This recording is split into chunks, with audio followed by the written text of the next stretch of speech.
Welcome back, guys. So today, I've got a little more news I want to share with you guys concerning the PlayStation Classic. So a lot of us are super excited for this thing, and there's a lot of questions that have not been answered. Like, what are the other games that are going to be on there? What are the 15 other games that we can expect to be on this system? Can we use other controllers via the USB ports? Are there going to be additional games we can add to this? There's just so much unknown stuff. And I do find it a little bit crazy to put a product up for pre-order without letting us know at minimum what the complete game list is. That's something that, we could always cancel our pre-orders. If there's just a bunch of duds on this system, you could cancel your pre-order. I don't think there's going to be a bunch of duds, but we still have to wait and see. It just, like I said, strikes me odd to put out pre-orders for something. We don't even know what we're getting. We know 5 out of the 20 games. The rest of the 80, 85%, whatever the heck the math is, we don't know. But people are definitely excited. The PlayStation was an all-time classic for many people. Sold well over 100 million units back in the day. And with the talks of the possibility of a Nintendo 64 Mini coming soon, which I'm kind of skeptical on that, guys. I've already kind of said that. But all this stuff is just really heating up this mini console wars. So what I want to talk about today is answering some of these questions that a lot of us had. So a Sony spokesperson has shed a little bit more light concerning some of these things. Not the most important thing, which would be, what are the other games, but some of the other stuff that we have had questions on. So, being asked, hey, are we going to be able to get more games added to this? Is there going to be some kind of service to add more games? Is there going to be a way? The spokesperson has stated there are no plans to bring new content to the PlayStation Classic post-launch. That's kind of a given, in my opinion. Like, I didn't think they were going to want to make a device where we can add games to it. I've always said, even with the Super Nintendo Classic, like, to have an eShop edition of these classic consoles where, you get your set of games initially, and then it does have, Wi-Fi or online capabilities where you can log into an eShop and pay for additional downloads. I think that would have been the smarter thing to do. On the Super Nintendo and NES Classic, everybody just hacked it. The hacks came out pretty quick on that dang thing. And I think if Nintendo would have spent the time and put an eShop, with online capabilities where people could spend a couple bucks, for some games, they would have made a hell of a lot more money. But hey, it is what it is. So I really did not think the PlayStation Classic was going to offer any kind of additional things. But people were questioning that because they thought, oh, well, it looks like they're memory card slots. What about this expansion port on the back? Which we're going to talk about that expansion port in a moment. But the memory card slots, they're just there for show. Sony has even said they're just there for show, but they're not functioning. There's no additional memory you could add. We'll have to wait and see after the launch of this device how quickly it gets hacked, if there is enough space on the memory to add games.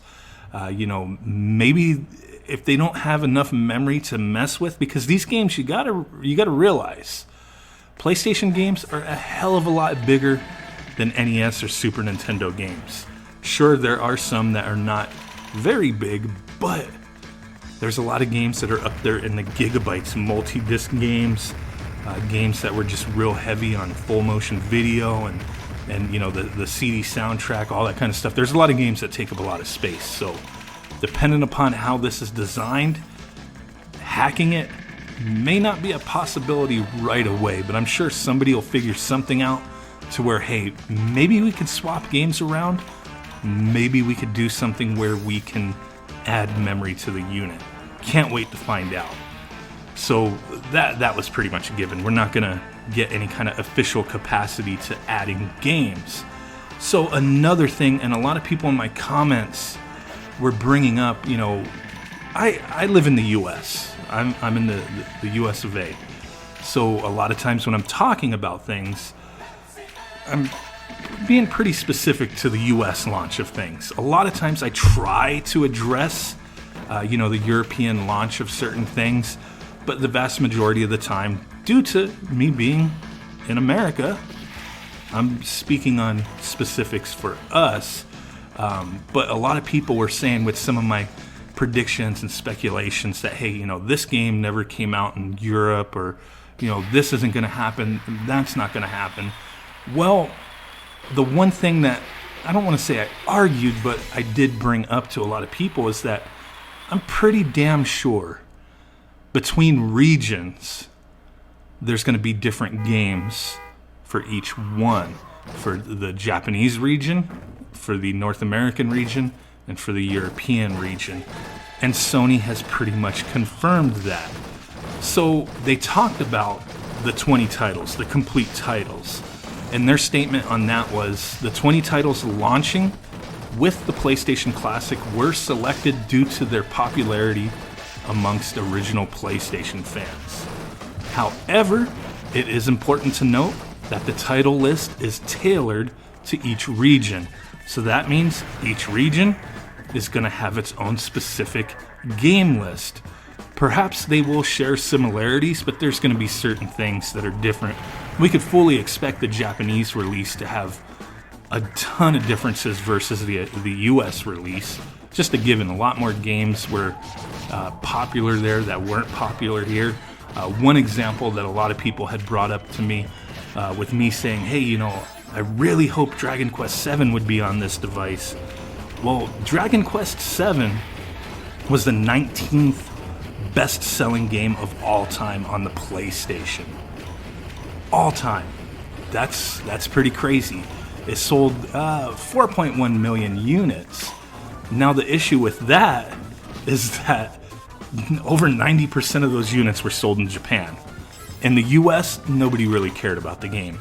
In Europe, nobody really cared about the game.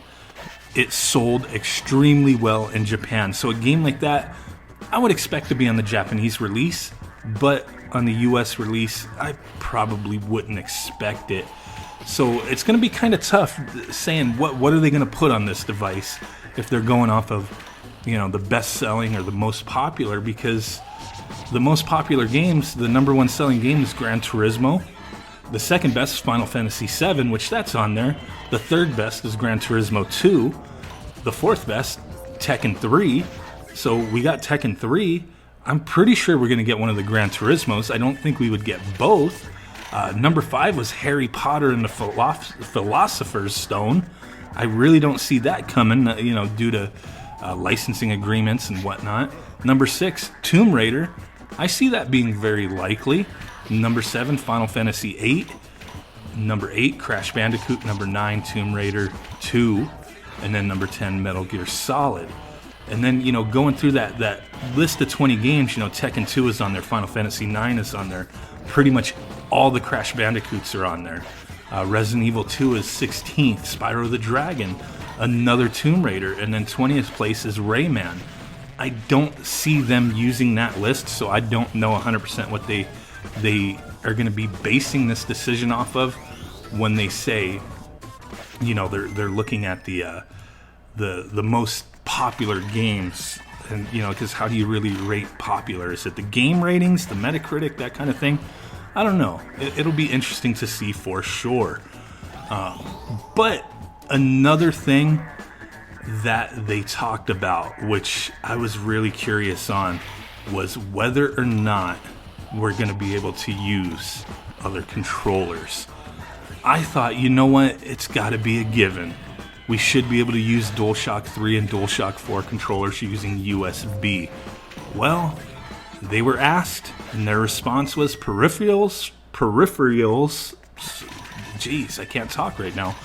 Peripherals for the original PlayStation or later platforms are not supported on the PlayStation Classic, which is designed to work with the bundled controllers. So it sounds like no, we are just not going to get compatibility with anything else other than these controllers that are designed for the system. I'm sure somebody will figure something out. There'll probably be some kind of third-party controller, but we'll have to see how that works out.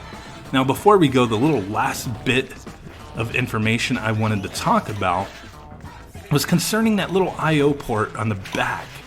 So they've modeled this system to really look like an original PlayStation. And a lot of people have pointed out, look at that little I/O port on the back. There's going to be some kind of add-on. Well, when you really look at this, it looks just like a detail that is molded onto the plastic.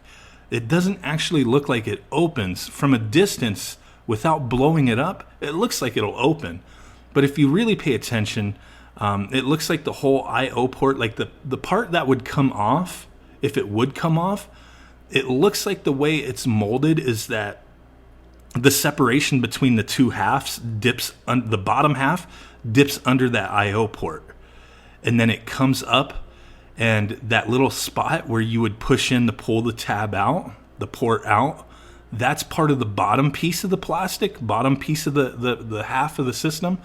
And then that little break above that tab, that's where the rest of the piece for the top comes up from. So that looks like it dips down and curves under where the HDMI port is. HDMI port looks like it's a separate piece of plastic that kind of locks into place with some kind of tabs or something on the inside. But for sure, that little I/O port, whatever it is, that expansion port on the back is just there for show. Looking at it really close, does not look like it's going to open up whatsoever. So that's my take on it. These are the news, the new stuff from Sony, their spokespeople talking about this, being asked questions. So, hey, we got a little bit more information. Not everything we need to know yet, but hopefully we'll know more soon. So I really do appreciate you guys stopping in. If you could smash that like button, really do appreciate it. If you haven't subscribed already, hey, please consider doing so. Also, hit that notification bell, because really, if you subscribe, you don't necessarily get notified of my videos. You gotta hit that notification bell to be notified. I know, it's crazy. It's just the way YouTube is now. But with that said, guys, thank you, and I will catch y'all next time. Peace out, bye-bye, and boom!